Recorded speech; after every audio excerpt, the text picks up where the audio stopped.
Cet agissement prouve, si besoin en était, que le régime algérien parraine le terrorisme international.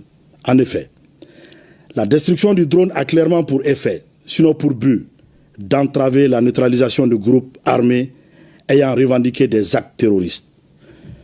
Le gouvernement de la transition, en cette triste circonstance, tout en rappelant la teneur de son communiqué numéro 64 du 25 janvier 2024 et celle de l'allocution du Mali lors de la 79e session de l'Assemblée générale des Nations unies, condamne l'attitude du régime algérien qui, en plus de servir de base arrière aux groupes terroristes, s'engage aujourd'hui dans la lutte armée pour perpétrer des agressions contre un État voisin en vue de protéger ses suppôts terroristes.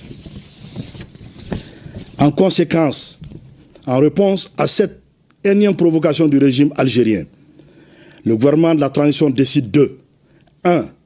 Convoquer l'ambassadeur algérien pour protester contre l'hostilité du régime algérien. 2. Se retirer avec effet immédiat du comité d'état-major conjoint CEMOC. 3. Porter plainte devant des instances internationales contre le régime algérien pour acte d'agression.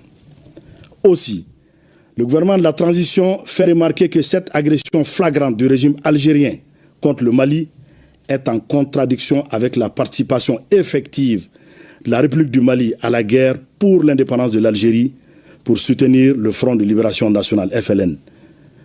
Enfin, il demande au régime algérien, exportateur de terrorisme, de cesser d'être une menace à la paix et à la sécurité régionale, puis d'adopter un comportement responsable visant à promouvoir la paix et le développement.